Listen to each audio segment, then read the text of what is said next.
there, Alex here. This is the Nokia E3200, a pair of TWS earbuds using the Nokia brand name. Just like how other Nokia phones are now made by HMD Global, these are made by a company called Richco. So are these any good? Let's find out. In terms of design, these are fantastic. I know it looks pretty generic with this matte black plastic, but just look at how tiny it is. This is one of the smallest TWS earbuds I've used, and because of how slim it is, it's super easy to carry around.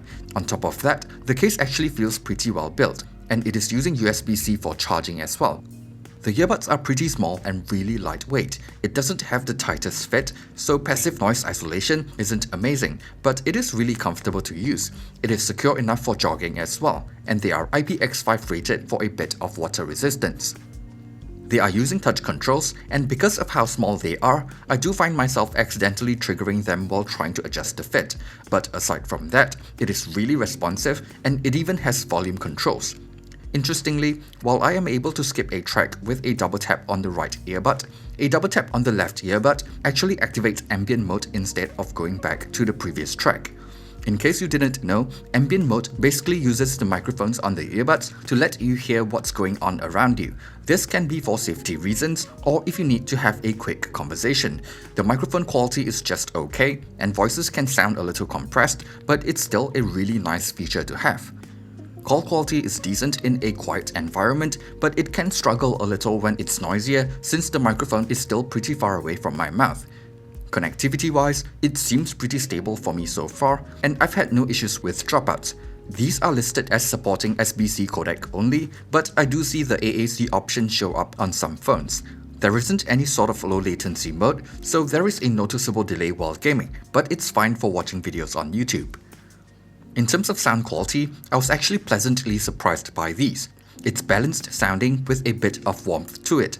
The bass is nice and punchy without being too bloated. The mid sounds full and has a slight elevation in the upper mids, so vocals have a nice fullness to them that is very enjoyable, and treble is relatively polite. Imaging and soundstage isn't the most amazing, but detail retrieval is actually not too bad, especially in the mids. Overall, I like it. It's not quite as well extended as the Feel T1X on both ends, but it's a smooth and very pleasant sound signature that works really well with most genres, and I like the slight elevation in the upper mids here. Volume output is decent, and 70% volume on these is about 65% on the Feel T1X, so it should be good enough for most folks. At that volume, I'm getting around 4 hours of playback per charge, with the case providing around 2 extra charges. It's not the greatest, but considering how tiny they are, I'm willing to look past that. Overall, I'm really liking these. They might not be the best sounding or most feature-rich TWS earbuds I've used, but they are just so easy to carry around. However, I do feel like the official recommended retail price of around 130 Singapore dollars is a little steep, even though portability is a big selling point for me.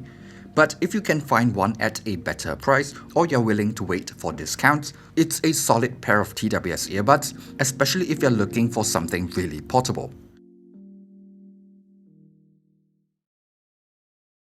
Thanks for watching this video, and see you guys on the next one.